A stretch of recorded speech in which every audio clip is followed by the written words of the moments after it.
Everyone. I am Surabhi and I run Luchi and Mutton's Canine Behavior and Nutrition.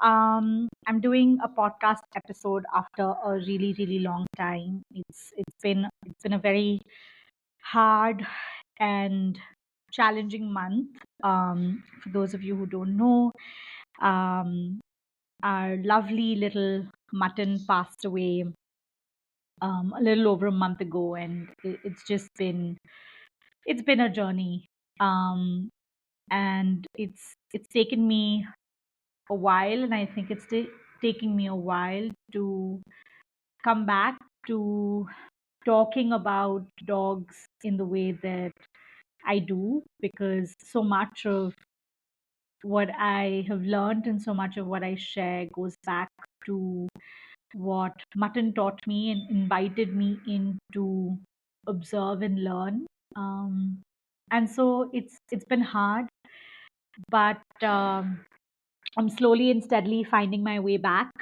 And so I'm really glad to you know pick this up again because it's been a while, and I have missed recording these episodes for y'all, for everyone who has tuned in. So yeah, thank you so much for tuning in. If you're listening in, I'm looking forward to this episode because this one's a really special one as well. I recently, visited North Goa. Goa happens to be a state along the western coast of India, and it's known for its beaches. It's known for its quote unquote hippie culture. It's just a state that invites, I suppose, freedom and liberation and openness. And those were all the things that I was perhaps seeking at this point in time. And so I happened to be in the state and the small towns of Goa for a short while. Um, and I was incredibly moved and inspired and fascinated by the free living dogs that I encountered in the parts that I was staying at. And so this episode is really dedicated to the sossegado streeties of North Goa.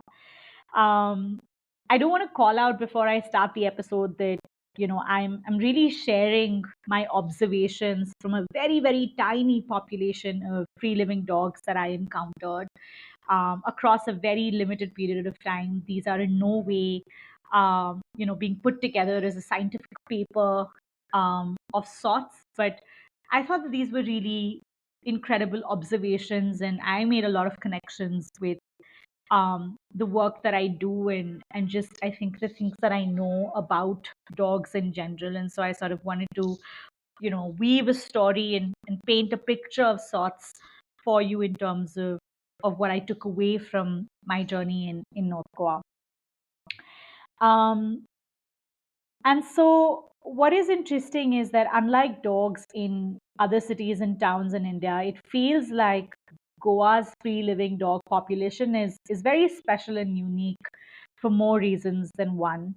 A broad estimate actually tells me that Goa is home to around 1.5 lakh dogs, out of which close to 70,000 are actually free living dogs, or streeties as we fondly refer to them. For the remaining quote unquote owned dogs, my observations actually tell me that 1 in 10 dogs is perhaps a pedigreed dog.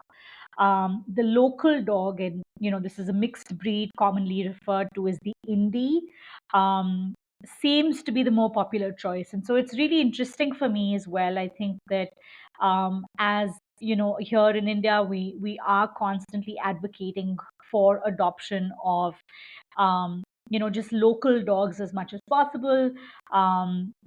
They're hard to adopt in general. I think there are lots of different misconceptions about them that exist, and so when people do choose to adopt or even purchase dogs, they do want to choose a pedigree breed. And so Goa to me was an interesting model to see so many local dogs actually being adopted.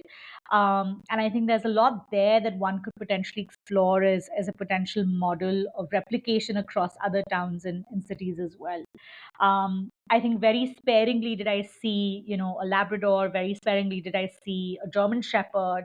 I think at one point in time, I definitely saw Saint Bernard, but again, unfortunately, he was muzzled and on a really, really short, tight leash. And so I think that's a different story, but it's definitely very obvious to see the number of local dogs that exist in these households and are cared for and live very full lives in these homes with the Goans there.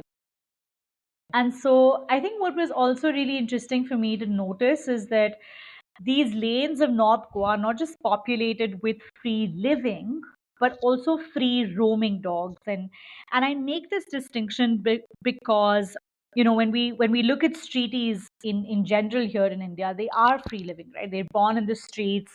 The streets are their home. They're not necessarily bound to any house per se.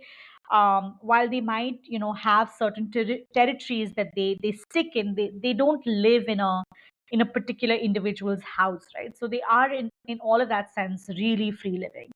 Um, but in Goa, you see free living dogs who fit this definition, but you also see free roaming dogs, which I think is again very, very unique to a state like Goa.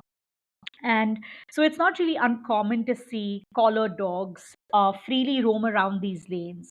Some of these dogs are actually free living. Some of these dogs are what we call inside outside dogs. So these are perhaps streeties who mostly live outdoors, but also leverage a human's house for shelter, food, safety, connection. But definitely prefer the freedom to move around as they please and largely live the life that they want to lead. Um, and then there are also dogs who are pet dogs, but with incredible freedom to roam around the neighborhood without a leash.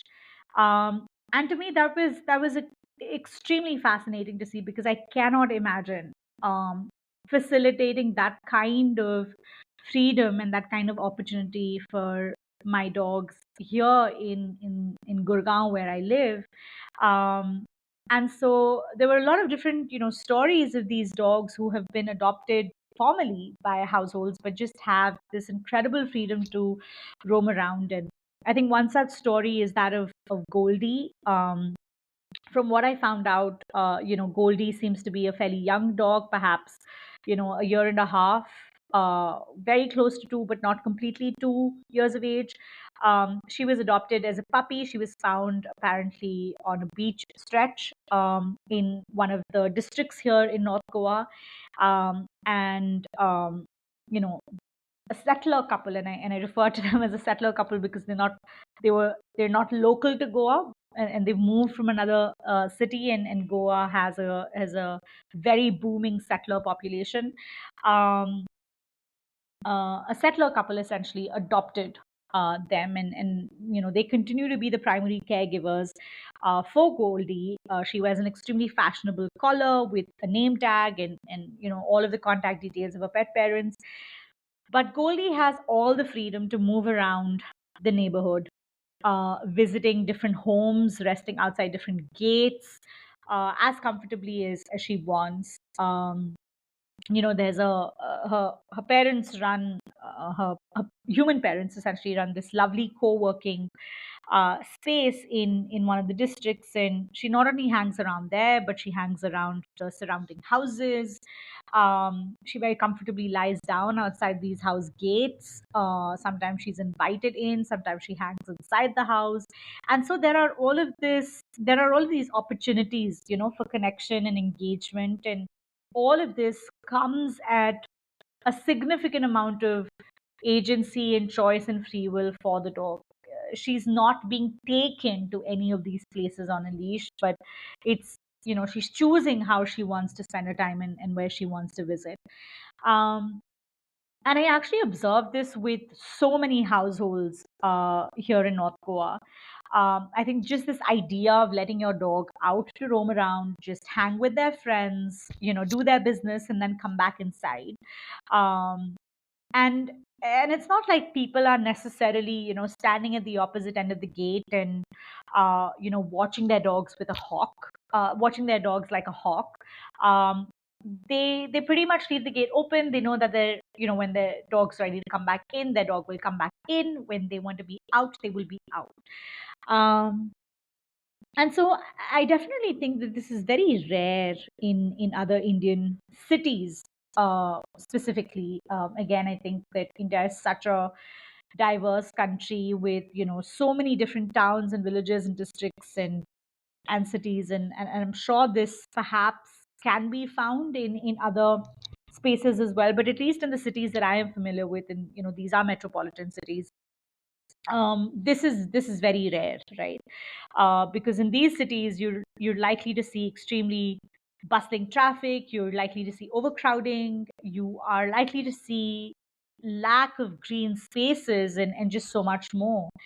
And I think that particularly in the last few months, especially in the north of India, which is where I am from right now, we have seen stricter regulations, especially around leaving one's dog off leash, even if it's in a secure community space. We have seen tighter muzzle and leash laws. We have seen a push towards registering pet dogs with local municipality organizations. And so, this idea that you can leave your dog completely off leash to roam around the neighborhood, um, without having to constantly worry about their safety and the safety of others is very, very interesting, and was actually very exciting to sort of observe. But that also made me think a lot about what is unique about a state like Goa. What about Goa allows for these habits and allows for these ideas to just seem like the norm as opposed to the exception, right? Um, and that actually brings me to the idea of sossegado. And so sossegado is a really famous Goan concept. It's actually derived from a Portuguese word called sossegado, which translates to quiet. And I think this cultural identity really speaks to a certain lifestyle and way of life for the Goans. And so there are several ways to describe it. And contrary to popular literature, Sosegad in no way means lazy or indolent. It actually just means quiet and peaceful. I think my observations have shown me that Sosegad is really about just slowing down and finding contentment and peace in the little things around you. It's really about breaking away from the hustle and savoring time as you have it and as you're in it. Um, and that is, I would imagine that's both an enchanting as well as a revolutionary concept, right? So cigar is what we're driven towards when we are overwhelmed with the capitalist hustle of day-to-day corporate life. Um, but Sosigar also comes for a lot of us with a timeline. It's we can we can experience Sosigar, we can experience this kind of lifestyle only when we're on holiday, only when we're on vacation. But to live this day in and day out, and to let this be a way of life, um, feels revolutionary, feels contradictory to how we're expected to perhaps lead our lives. And so the concept of Sisigar is interesting because of the way that the locals in Goa embody it 100% in their day-to-day lives. And it's not something that they turn to for a break, but it's something that they just live. Um, and so I think that when we talk about sossegado as well. I think for me personally, I found that the conversation on sossegado is actually incomplete without love and joy for nature around you. Um, and Goa has just so much of that, right? From green patches to beautiful hills and hillocks to the gorgeous beaches. There's just so much abundance and vastness around that one can't help but really pause and take it all in. And it's, I was talking to my sister about this, and we were both remarking on how, um, when you come to the beach, really in Goa, and you see this endless sea, and this vast horizon, um, suddenly, I mean, your problems and your challenges, well, just for those few moments, feel smaller, right? You're suddenly just overwhelmed and taken in by the beauty of this vastness and of this nature around you. And I think that's a very, very core part of Susigar as a concept, I think. um and so I think that when, and I think it's interesting, right? Because over the last few years, especially with the pandemic and how people have been pushed to, I don't know, just rethink their lives, perhaps. Concepts like ikigai, concepts like hige, they are taking up a lot more space in conversations. They are taking up a lot more space in narratives. And I think Susigat kind of seems to fit right there. I think in the context of dogs as well. And, I'm also thinking about Carl Honore's slow movement and how we have the slow dog movement, slow dog living. It's taken up so many different chapters. So I think this idea of quietude and this idea of slowness is taking up space. And to me, Goa was an interesting experience because it wasn't theoretical anymore. It wasn't what I was reading in books or having conversations on from a very aspirational point of view. Goa was Goa was an embodiment. Goa is an embodiment of all of this, and it was interesting to experience all of that firsthand. And so it's no surprise that I found the streeties of North Goa also embody this Sikar way of life just about perfectly. um, you're likely to see them racing around in the busiest of spots, or the quietest of spots. They definitely seem slower moving as compared to free living dogs in cities. They also just seem less troubled and less worked up and less triggered by vehicles and human beings. And I thought it was so interesting because they were definitely like a visual representation of the findings in Banerjee and Bhadra's paper. Sorry about that. Um, on the time activity budget of urban adapted free ranging dogs. For those of you who don't know it, it's a fabulous paper because it really does make you pause and rethink about how free living dogs spend their time. And free living is important because it tells us how dogs would choose to spend their time without human intervention. And so in this particular paper, the findings stated that free living dogs spent almost 52% of their day in a state of inactivity, which again is such a complete contradiction to the way that we expect our pet dogs to spend their time at home and with us. And so the Susegard way of life really made me think about lots of different things, but I think particularly around just the relationship between culture and nature, I suppose. And I know that in one of the Bhag's auditorium, I think we were talking a little bit about this, where it seems like culture has become an antonym to nature, and they're on the opposite ends of the spectrum. Um, but I think I'm curious about when cities are fast moving, when they're polluted, like the way that Gurgaon and Delhi are at the moment, where we're struggling to breathe just fresh air, where there is no capacity to slow down just for a little bit, right? what is that kind of a city? What is the culture? What does that kind of culture in a particular city do to the people and animals living in them?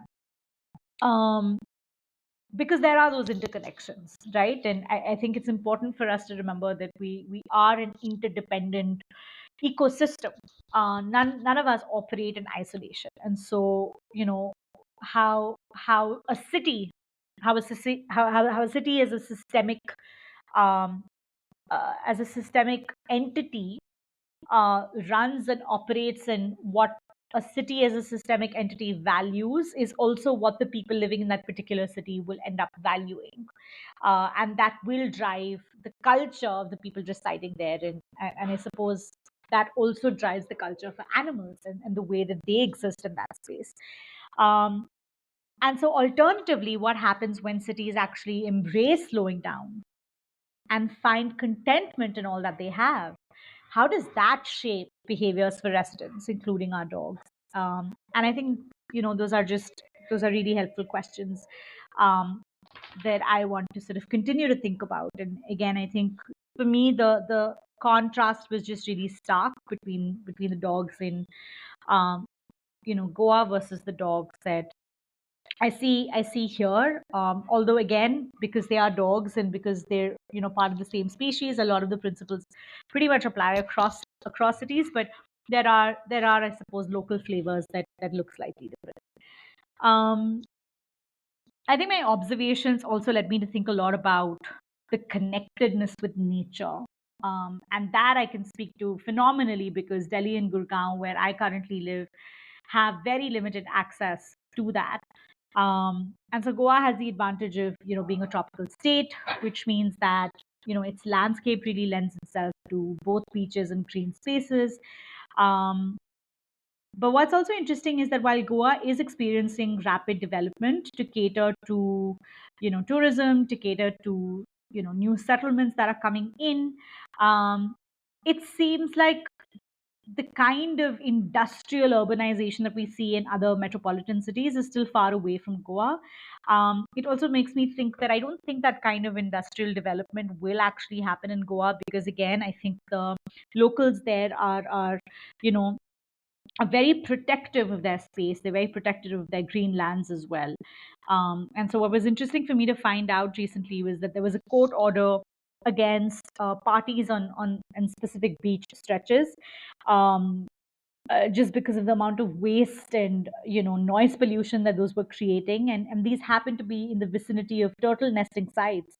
And so as a result of that, there were a number of different beaches across the North Goa stretch, including some parts of South Goa, where beach shacks essentially were completely shut down because the idea was to protect and preserve and ensure a healthy population of these very turtles. And I thought that was a really bold move. I think in other parts of the country, I think we often see these continuous regular fights between environmentalists, environment advocates, nature lovers, and just industrialization. And I think it's lovely to see that kind of win, and I think it's lovely to see that kind of enforcement to say we're going to put the stake in the ground, and we're going to say that this part of our nature is much more important than bringing in tourists, or finding a way to sort of expand tourism. And I thought that was really interesting as well. Um, I think that sense of connectedness with nature, when I think about that, it's also very hard to not think about, um, Shinrin Yoku, which is essentially the practice of forest bathing. It's a lovely book. It's a really short, lovely read. But the authors in this book talk a lot about the importance of staying connected with the natural world and how we can find replenishment in nature. And I love that word, replenishment. And again, I think it's interesting that we look at this connectedness with nature as a replenishment as opposed to as something that's just ongoing and constant in our lives, right? um, but that's a separate conversation. So Coming back to Shinrin-yoku, these authors essentially share findings from multiple Japanese research centers that found that, walking amongst trees or even gazing at a green space actually reduced cortisol concentration in human saliva. Um, Other parameters that they found were just lowered heart rate, um, including, lower blood pressure, lower heart rate visibility. And so I think based on all of these parameters, what they essentially concluded, which I think we've known for a really long time, but again, helpful to have that kind of scientific evidence, was that being around forests and green spaces actually reduced stress levels. Um, and so I think it's interesting how so many people actually move to Goa, and we've seen this particularly in the last few years here, where the pandemic really forced people to really stop and think about their lives and think about how they were constructing their lives. And I think a ton of people had a great ton of epiphanies. And one of those epiphanies included wanting to move away from the hustle bustle of a city and move to a place like Goa, where life was just slower, where they could embrace more sossegado into their day to day, where they could be around nature. Um, and so it's not to say that people living in Goa are not stressed, but I do think that they are protected from a lot of the other stressors that cities that people in other cities would experience. I also feel like by virtue of that access to nature, I think there is much more opportunity, much more easy accessibility for decompression, which I think is also a very, very critical part of just managing stress. And to me, this is interesting because I don't think this is any different for the dogs there as well. I feel like that really is the cycle, right? Where they're likely to encounter stressors, but they're also likely to have spaces and opportunities very easily accessible to them for decompression and to sort of return to that state of homeostasis, return to that state of feeling connected, feeling safe, and then going about their day. And it's interesting because I talk about this. Yeah, I talk about the exact same thing in my consultations. I talk about, for our pet dogs to learn how to be calm and regulated, they need to learn, and they need to learn in and access calm and regulated environments. And that happens both inside your house and outside of your house. And I guess that's what I really see in North Goa. I see a state whose presence is marked by their pursuit of quietude and contentment. And dogs, for most part, actually embody that very spirit. And so again, I think that there is so much to talk about, that interconnectedness between cultures of cities and the way that humans within that city live, and how that also impacts the way animals and dogs live. um, it's also, I think, really important to note that Goa is actually one of the few states in India that has proven um, that a state level rabies elimination is totally possible. As per reports, the state hasn't reported a single rabies case in humans since 2018. They launched an extensive One Health program, which whose aim was really to reduce the incidence of rabies through a mass vaccination program. It consisted of three pillars. Just obviously vaccination protocols and programs for all dogs in the state, rabies education. Based on some of the reports that I found, it seems like close to, you know, um, 6,94 271 school children and 31,251 teachers received this education between 2014 and 2019, which I think are great numbers for a state like Goa.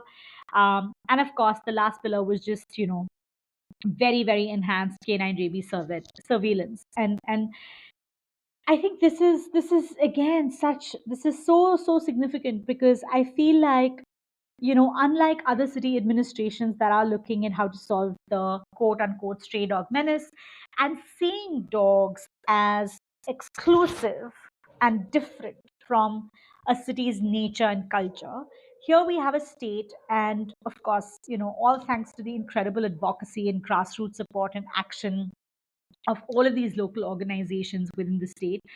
But here you have a state that is committed to finding systematic, workable solutions to a problem. without eliminating dogs, right? The effort really is with the dogs and for the dogs, and it's inclusive. And I think it reinforces that connectedness with nature, right? I remember Sindoor, who runs the Bhag's education, saying in multiple of her talks that dogs really are like the window to the animal world. And so, when we are able to include them in these spaces, when we are able to think about them and think about how how is it that our lives are interconnected and what is that interdependence with them, we can um, we can take on a more inclusive approach, and um, we can be more kind, I guess. um, and so I thought that was definitely a really interesting statistic.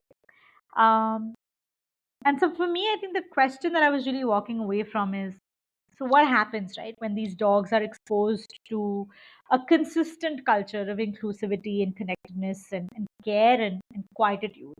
um, I think for me, it really came down to just being so fascinated by watching these streeties completely at peace and relaxed in what I would actually describe as extremely stimulating environments, right? I'm talking about bars and restaurants, I'm talking about people walking around, music blaring, constant shuffling of feet. But every bar had a streetie or two that would make their way, would beg for food occasionally, but mostly we're just looking for a spot to comfortably snooze in, right? Or be around people for connection.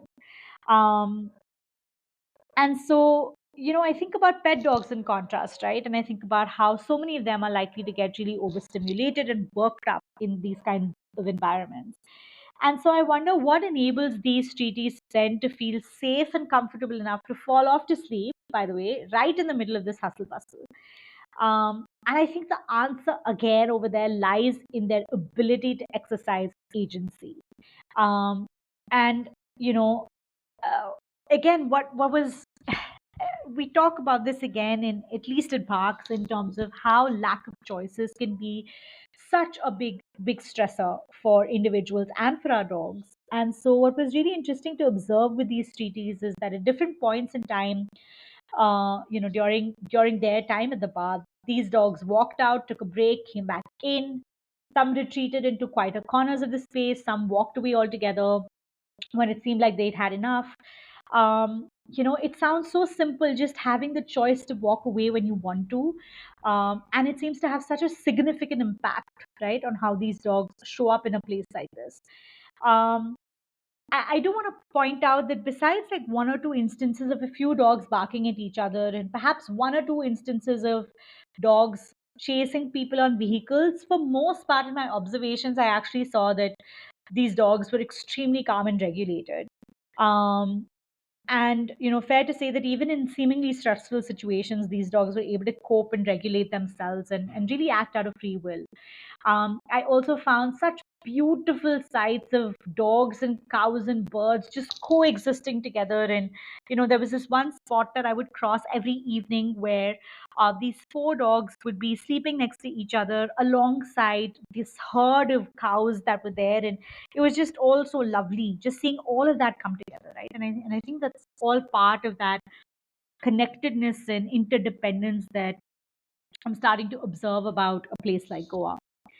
Um, I also do want to call out that it's not to say that free living dogs in Goa don't experience conflict with humans, but based on my conversations with locals and what I did observe, my sense was that the human dog conflict isn't as recurring and intense as it is in other cities. And so that's also helpful to just sort of point out.